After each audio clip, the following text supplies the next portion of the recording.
Now let's get into it because Sunday evening before a Monday open is exactly when the signals matter most. Mexico is in crisis, not the kind of slow burn crisis that takes months to develop, the kind that moves fast. Military mobilized, airspace shut down in parts of the country, flights can lead, and at the center of it, a significant operation that reportedly took out one of the most consequential cartel leaders in the country's recent history. The details are still developing, and I'm not here to speculate on the political dimensions of that. What I am here to do is connect the dots that the financial media will not connect for you. Mexico is the world's single largest silver-producing country. Roughly 1 in every 4 ounces of silver mined globally comes from Mexican soil. That's not a fun fact. That's a structural reality that makes any significant disruption in that country a direct input into global silver supply. Road blockades, logistics delays, airspace restrictions, none of this creates an instant collapse of supply. That's not how mining works. But here's what matters. This market is already structurally tight. We covered last video how speculative long positioning in silver was sitting near 20-year lows, even as price made aggressive moves. We covered the Shanghai premium already signaling physical demand running ahead of paper. An already tight physical market does not need a full supply collapse to reprice. It needs uncertainty. And right now, uncertainty is exactly what Mexico is generating in real time. Silver is not priced for supply shocks. The paper price at $84 reflects a market that assumes supply continues flowing normally from the world's largest producer. Physical first, paper later. That sequencing matters. And the ones who understand how commodity markets actually respond to supply disruptions understand why this headline deserves more attention than it's getting. Now let me bring in the gold-backed crypto signal because this directly answers the question a lot of people woke up asking today.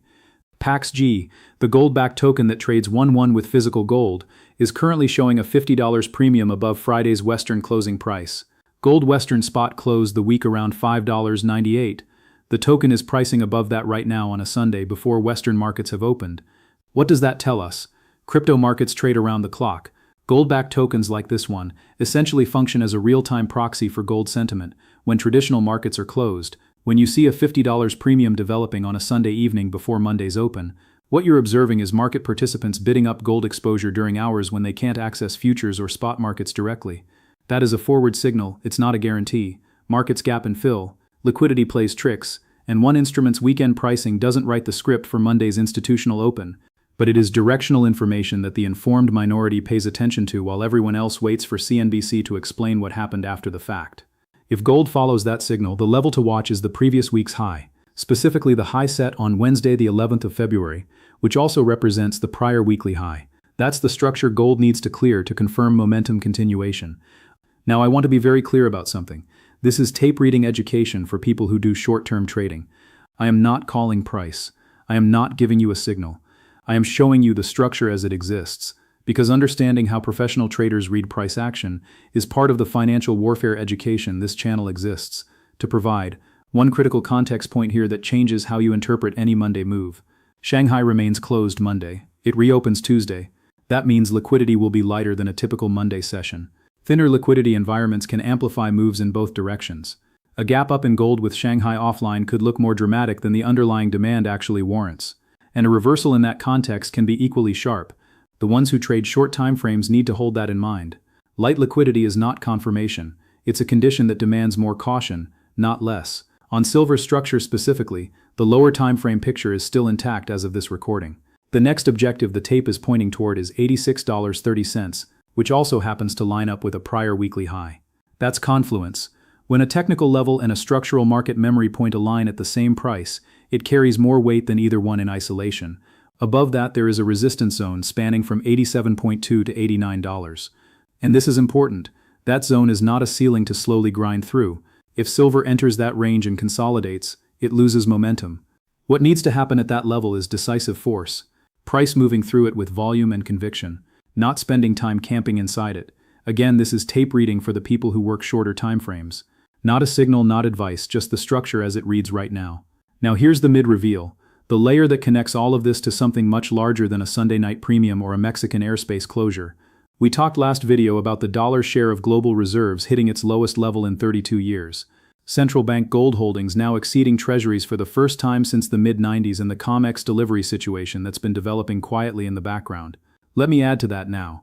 With 4 days left before last notice on the February gold contract, the remaining open interest represents over 436,000 ounces, roughly 13.5 tons of gold. That is 24 times the average open interest you'd expect to see at this point in a delivery cycle, and more than double the largest prior contract at the same stage. The February open interest is actually larger than the upcoming March contract. That has likely never happened before in recorded history of this market. What that pattern typically signals for those who've watched COMEX delivery cycles over years is a short that has been holding these contracts since first notice day, hoping to close the position, and instead finding themselves with no exit as liquidity dried up. Volume on Friday was 134 contracts. That is not a liquid market for someone trying to unwind a position of this size. The uncomfortable question that raises is straightforward.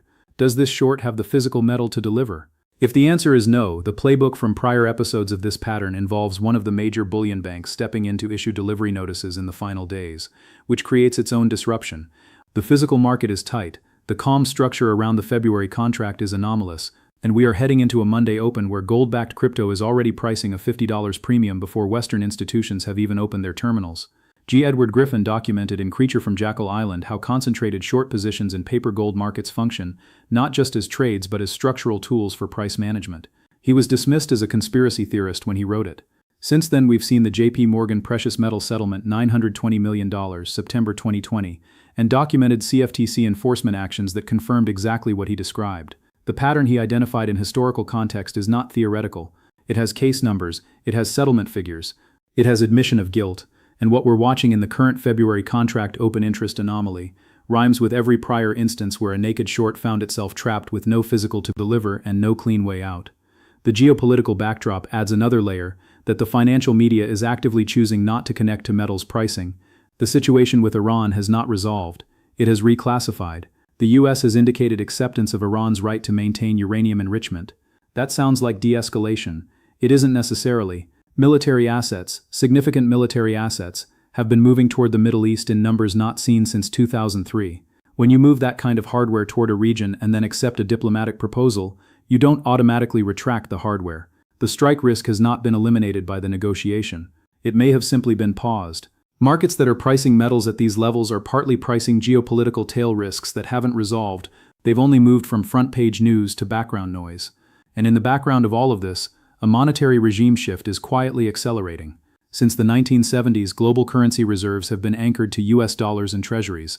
That structural demand allowed the United States to run persistent deficits while exporting inflation abroad. Foreign buyers absorbed the treasury supply and financed American consumption. The seizure of Russian reserves changed that calculus fundamentally. Countries that once treated dollar reserves as a safe harbor now understand that those reserves can be weaponized. Central bank gold holdings exceeding treasuries for the first time since the 90s is not a coincidence. It is a documented, measurable response to that risk recalculation. And as more central bank demand shifts toward gold instead of treasuries, less of the inflation created by US deficits gets absorbed externally. More of it stays inside the domestic economy. That is not a theory, that is arithmetic. Jim Rickards laid out this exact dynamic in Currency Wars. How the dollar's role as reserve currency allowed the US to effectively tax the rest of the world through seigniorage and inflation export, and how the moment that privilege is seriously challenged, the inflation that was always being created comes home. We are watching that mechanism activate in real time. Now let me give you the honest case against the immediate bull thesis, because intellectual honesty is what separates this channel from every metals hype account you've encountered before. Lighter liquidity on Monday with Shanghai offline is a double-edged condition. If the gap up materializes, it can reverse just as fast in a thin tape. The Mexico situation, while structurally significant for silver supply, has not yet produced a documented quantifiable reduction in mine output or shipment data. The cartel disruption risk is real, but it's not yet a supply shock. It's a supply shock risk. Markets can discount that risk and then fade it if the situation stabilizes quickly. The February COMEX anomaly, while statistically unprecedented, has produced bailout resolutions in prior episodes without a full market dislocation. The bullion banks have managed similar situations before. That doesn't mean they can manage this one, but dismissing the possibility would be intellectually dishonest. And for all the analyst targets circulating, the ones calling silver to hundreds of dollars, gold to 5 figures, ratios implying silver at prices that would require a complete monetary reset, those projections are based on historical precedent and balance sheet math that is genuinely valid, but valid on timeframes that may extend well beyond most people's patience or planning horizon. Howard Marks, in Mastering the Market Cycle, wrote something that should be tattooed above every precious metals trader screen. Being right about the direction and being right about the timing are two entirely different skills, and confusing them is how people with correct thesis still lose money. Here is what this all means, taken together. Mexico has introduced a genuine supply uncertainty into the world's largest silver-producing country, at exactly the moment when physical silver is already running a structural deficit, and comsa Mexico vs. 10 Mexico vs. 10 applive. Brunchen workmap pony bout a combo for makes mork Mexico vs. 10 applive, and crockbout z baywers maywers Mexico vs. 10 baywers Mexico vs. 10 baywurst. Mundavis prangti pausen in yours 10 baywurst. A registered inventory sits well below the open interest demanding delivery. The gold-backed crypto premium before Monday's open is telling you something directionally, not definitively, and the structure in gold points toward the prior week's high as the first test if that momentum follows through. Silver's tape is intact with 86.3 as the next structural objective, and a resistance zone above that which needs to be cleared decisively rather than slowly absorbed. Shanghai's reopening will be a key moment. The first price discovery from the world's largest physical silver market after a week offline, returning into a landscape where Mexico is unstable. Iran risk has not been eliminated, and the COMEX February contract is in historically anomalous territory. The monetary regime shift isn't a future event to prepare for. The data is showing it happening now. Central bank buying dollar reserve share at 32-year lows. Comms delivery stress, a Shanghai premium that's been persistently elevated. This isn't speculation. It's a pattern that the ones who verify sources have been watching build for months. This is financial warfare education, not advice. Verify everything I've shown you. The COMEX delivery data is public, the COT positioning is public, the Shanghai premium is public. The ones who check those primary sources will understand why what's happening right now is not noise. Invest with logic, not hype. OG out and